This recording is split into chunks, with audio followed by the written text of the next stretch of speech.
suis au tout début aussi d'un projet agronomique. Et en fait, moi, ce que je cherchais, c'était des vignes de montagne. Les vignes sont encore certifiées Déméter. J'essaye de respecter au maximum mon sol. Je taille de façon, ce qu'on appelle une taille douce physiologique, donc dans le respect des flux de sève, pour faire en sorte qu'il y ait le moins de plaies mutilantes et le moins de maladies du bois possible.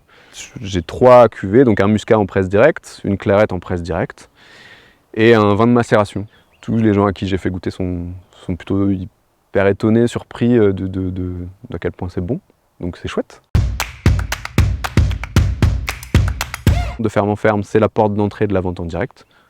Et ce sera la manière de faire connaître un peu les vins sur Die et sur les alentours. J'aimerais bien faire le plus possible de ventes directes.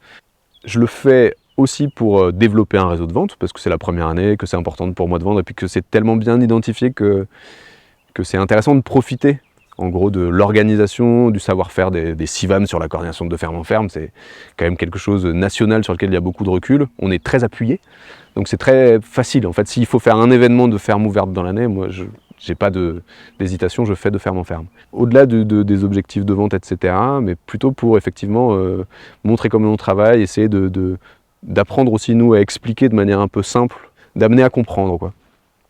Et ce qui se cache derrière la bouteille.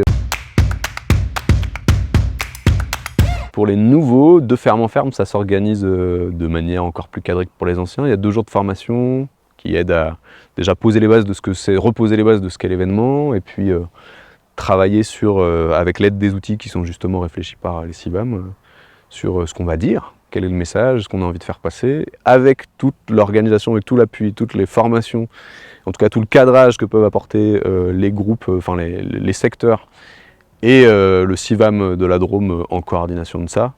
Et ben c'est beaucoup moins compliqué que ça ne pourrait l'être si on faisait les choses par nous-mêmes entièrement, quoi. Et pour moi, c'est l'événement de ferme ouverte le plus intéressant, le plus joli de l'année, quoi. Dans 10 ans de ferme en ferme, mais plus de fermes, je pense que les valeurs défendues par les CIVAM dans l'agriculture, elles n'ont jamais été aussi modernes. En tout cas, on en a énormément besoin. Et toutes ces problématiques d'éducation populaire, de faire bouger l'ensemble de l'agriculture plutôt que de privilégier quelques pilotes très techniques qui vont ensuite tirer le reste du train du progrès, c'est des choses auxquelles j'ai jamais trop cru. Et on a besoin aujourd'hui que les gens ils se réapproprient encore plus la façon dont on produit, la façon dont on mange du coup. De toute façon, on a besoin de gens qui s'installent en agriculture, quels que soient les territoires. On a besoin de gens qui produisent de la nourriture pour les gens qui vivent localement. On a besoin de toutes ces choses-là et on a besoin d'installer tellement de paysans que tout ce qui peut faire en sorte qu'il y en ait plus, ce sera bien. Et puis une agriculture qui pourvoit des emplois, une agriculture qui fasse vivre.